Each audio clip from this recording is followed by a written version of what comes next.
My name is Mary Garison. My husband's Kenneth Garison. We are both have experienced many beautiful times together. We've had our ups and downs, our mountains that we climbed, and we have been very blessed because we have, with our believing in the Lord Jesus Christ, we have been able to overcome and realize that all of that passes, and you look back and you wonder, well, how did it all happen? My husband and I have been married for 58 years. We were high school sweethearts. He was a football player and I was a cheerleader. And we've been in love ever since. He is a retired chief deputy for Matagorda County, a strong man, and I am a registered nurse, case manager, board of directors on the Texas Nurses. So I have been very active as a health professional, which has helped me to where we are now. In 2006, my husband suffered a massive stroke. So healthy, without any warning. We rushed him in life flight. We life flight him to Herman, where he was treated, and we were told immediately that my husband would be a vegetable, and that their best advice that they needed to say our goodbyes because the best thing was to disconnect his life support. So I was caught by surprise. I just couldn't accept that. I felt like nobody tells me or my husband when to die or when to stop living.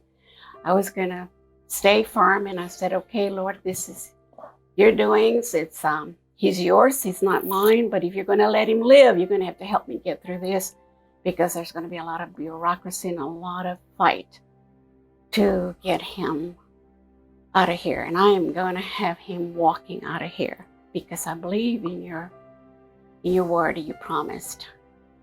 Whatever happens, I'm here.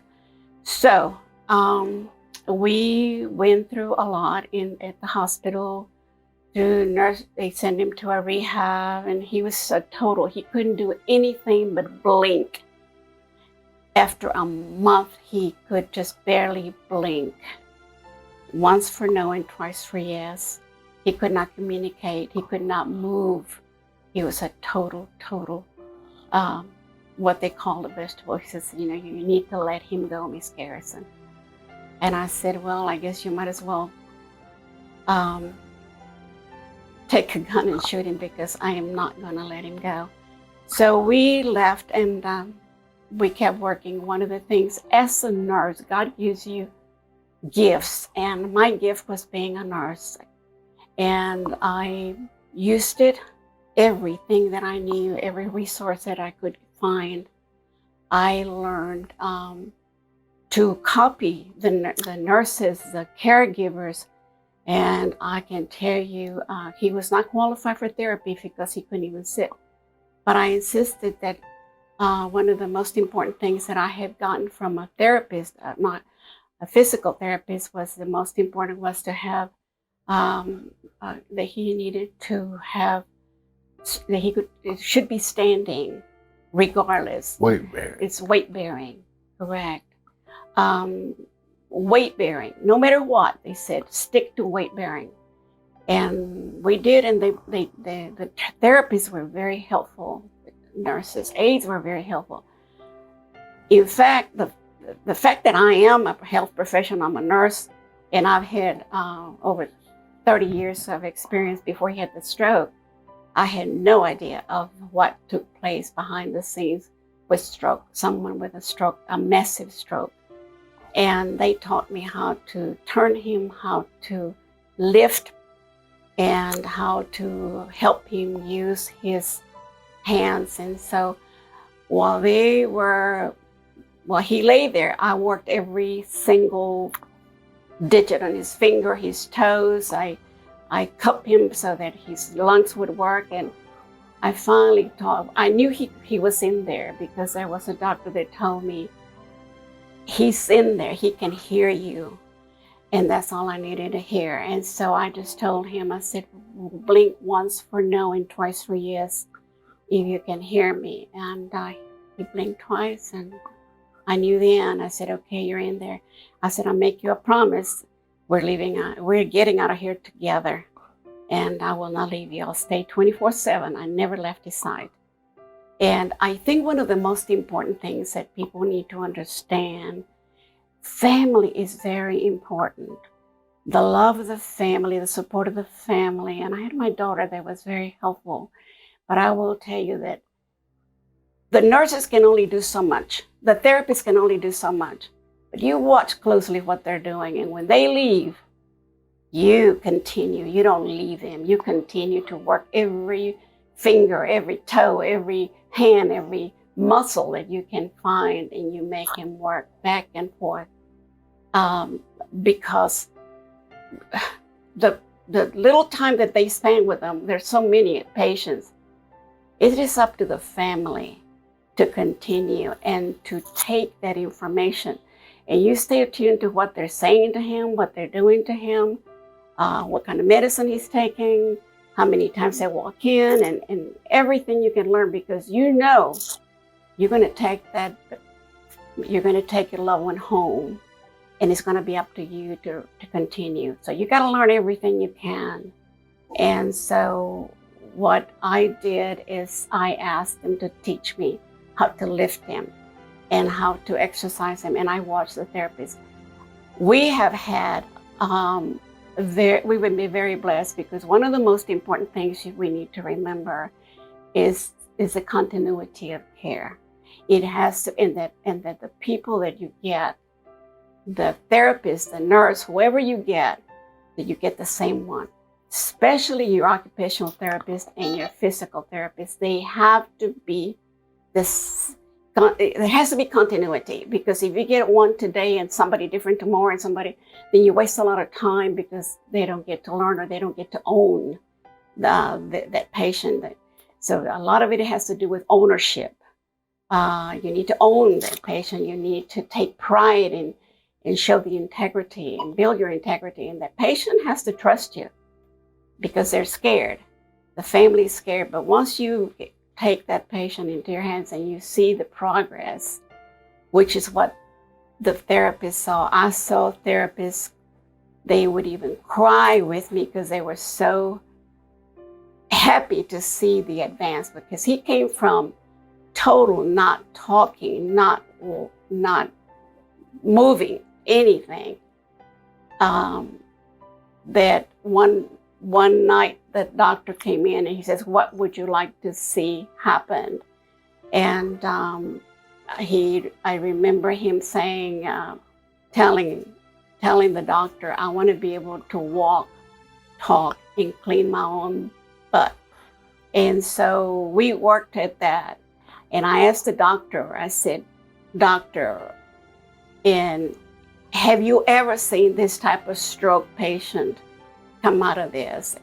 Am I doing him an injustice by keeping him alive?" And he says, "I've saw one and she's driving." I said, "Well, you're getting ready to see the second one, and my husband is going to walk out of here." So fighting the insurance, fighting the bureaucracy. What I have going for me was the fact that I was a health professional, and I am a case manager, and I manage my husband's case. And I was on the phone with it. I didn't listen to anything that the hospital would tell me. I would go directly to the insurance and the case managers, and I said, from one professional to another, "This is what's going on, and I need you to help me here." And so we did. Again, has a lot to do. You have to have an advocate that will not take a no. They will take no. This is not going to happen, because who knows your loved one better than you? So no doctor, no neurologist, no surgeon, no nurse, no case, no one can tell you about the progress and what your husband or your loved one can do, but you're watching them, because you're there 24/7. You see when he moves that little bitty movement, and that doctor doesn't see anything. They can be standing at the door and saying, can you give me a thumbs up? And he walks out, he's done. And then about that time, he starts giving that little thumb up. And then he missed it. He missed the whole thing. So I believe with all my heart that it's continuity of care with the same therapist. If you can get the same therapist. And we have been very fortunate with our therapist with Angel Leaf has been very helpful to me. And a lot of other therapists that they have come into our life since 2006. We've had different ones, and they have really worked with him. They pay attention, and they're aggressive. They're very aggressive in there because they know that they can tolerate it. So when we left the hospital, my husband did walk out of there. We went back, took his driver's license, and he drove it in a driver's test, and he went back to driving from a vegetable stage that needed to be disconnected from life support to driving me to San Antonio to my Texas Nurses Conference and back. Now, since then, of course, we've had a lot of setbacks. There was cancer, there was UTIs, there was falls and broken hips, things that happen even if he hadn't had a stroke. This happens in our lives as we get older. However, he overcame all of them, and he was walking very strong. And then he fell right before COVID. In November 2019, he broke his leg in 3 places. We wound up in the hospital, but because of COVID, we couldn't have any therapy. So we went for 2 years without any therapy whatsoever because we were locked in because of COVID. So no one came to our house. We couldn't go anywhere to get COVID. They wouldn't let us go. And so everything he gained, he lost. So here we go again in 2022. We're back with, we're here at Angel Leaf doing therapy, and they have been excellent. We've had 2-3 different therapists, but it's been the same therapist that we had in the last, since we started. And they're very thorough. They take pride. It's they take ownership, and it is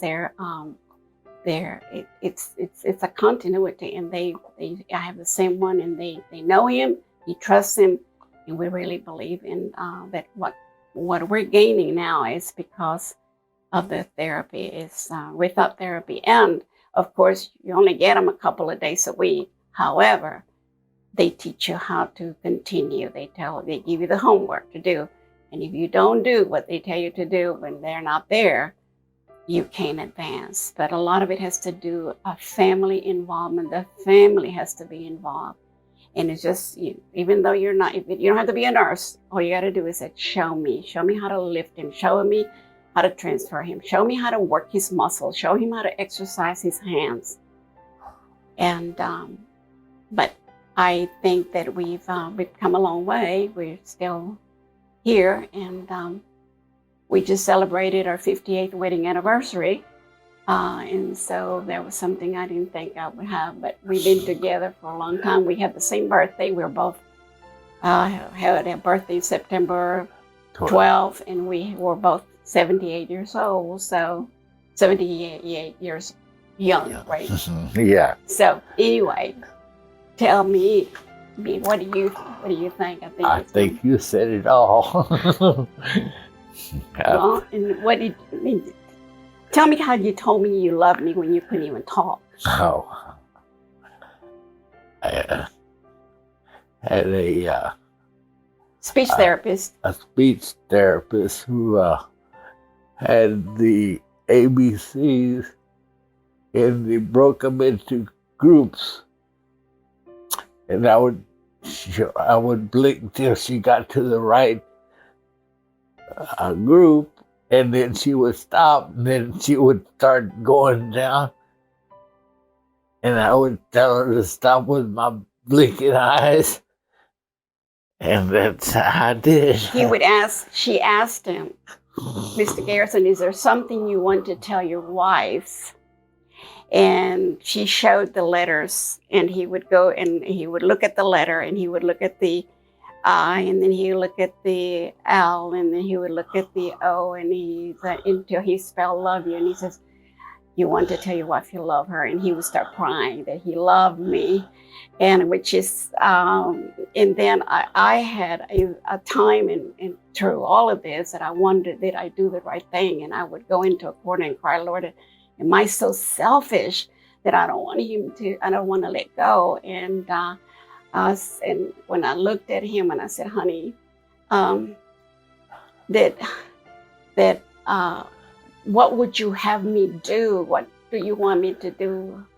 And he's very, very first time, never talked after we just prayed. We've been praying. And I said, what would you have me do? And he looked at me and he said, help me. And I thought, yes, that was my affirmation that, yes, I did the right thing. I fought for him. I didn't let him go. And I said, thank you, Jesus. Thank you, thank you, thank you. So I said, I'm going to help you, and I will not leave you. I will not leave your side. I never left his bed. I stayed right there. I did not leave. And they said, you can leave. And I said, no, I'm going to stay right here. I said, consider me, just don't even mind me. I just want to be here for him. And I told him, I said, I'm going to be here. We are going to leave together. But he told me he loved me when he was just blinking his eyes. And then he said, and I thought, did I do the right thing? And the fact that he gave me the affirmation, yes, he says, help me. And we said, help me. And I said, okay, you want to live then. We're going to do it. Oh, okay. One of the things I like to share with people that have gone through what we've gone through, or that the therapy that you get is very important, that you feel comfortable, that you feel that the people care, and that they have the best programs for you. They evaluate and they see, and what I like about it is that you have the same people all the time, and they get to know you. They know your family. They know about you. And Angel Leaf, I learned about Angel Leaf several years ago, a couple of years ago, because I met the therapist. Edna Lucio was my first contact, and she was very thorough, and she came to our house, and she sat and went through every bit of Kenneth's history and what she recommended. And the fact that they come to the house, it doesn't matter what time is convenient for us. It's not what's convenient for them. It's what's convenient for us. And they work with them. And then they assign people that they have. But people that work at Angel Leaf, what I like about Angel Leaf is local. It's close to our home. And so I'm able to drive him and get out. It gives us an outing, but we don't have to go to Houston. We don't have to go to Galveston. It's right here locally. I like that they have the state-of-the-art equipment, and if they don't have it, they look for it or they build it, and they recommend it and they use it. And I don't think there's a piece of equipment that hasn't been used on Kenneth. I like it. Again, it's because there's a lot of integrity, and it has a lot of integrity, and she's very strict with her people, her professionals, and they're very thorough, and they report to her, and they have several of the therapists. We have a favorite. We have our favorites, of course. We have Derek, who's been with us and who's very close to Ken. And but again, the continuity, the compassion, and the knowledge that they have, and they apply it to their patients. To me, that's a lot. Same for Angel Leaf. I do recommend it. That's what we do, and that's why we're here. I would recommend Angel Leaf for anybody with a stroke or is having problems. They're good at what they do. They get to know the patient, and everything seems to be okay.